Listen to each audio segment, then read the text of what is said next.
that for 6 years in secret the British Foreign Office funded an ostensibly independent news outlet in Egypt to the tune of £2 million.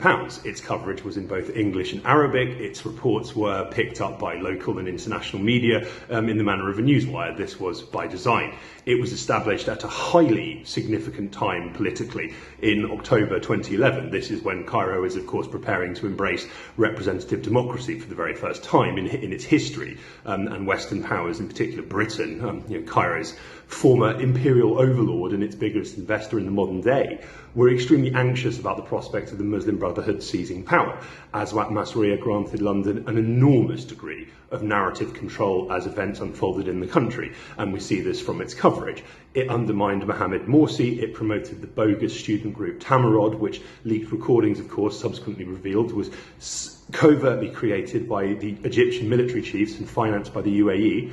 It justified Morsi's ouster in a violent military coup, and it whitewashed the violence of General Sisi's government.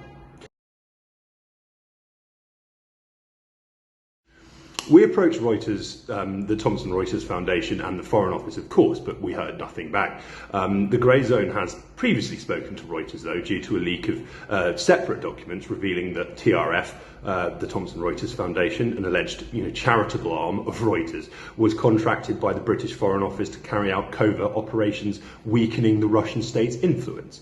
At that time, spokespeople for these organisations stressed TRF was a completely separate entity to Reuters. Aswat Masriya demonstrates this to be a total lie. It was run out of Reuters' Cairo offices. Its 300-strong staff were trained by Reuters reporters, and Reuters reporters contributed to the outlet. Its reports were also amplified and recycled by Reuters. Yes, I mean, our investigation raises very obvious questions about whether Reuters can be trusted. Its journalists are routinely seconded to operations just like this in countries of interest, quote unquote, to the British Foreign Office.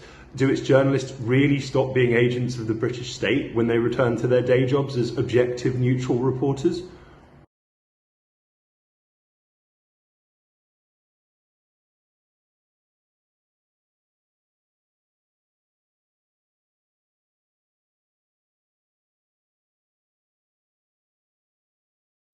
Well, the journalists involved didn't reveal quite how much money was funneled into the project by the Foreign Office, and it's very striking they only made this funding clear after Aswat Masriya stopped operating.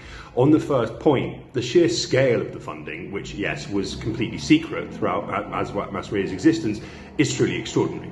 And that's wholly new. £2 million British pounds is a vast amount of money in Egyptian terms, and such a vast outlay shows that London meant business here. This cash would not have been spent on creating a media outlet in Cairo, or indeed anywhere else, for no reason, without a very clear expectation of return on investment. Britain had enormous political and financial interests to protect in the country, and it does to this day.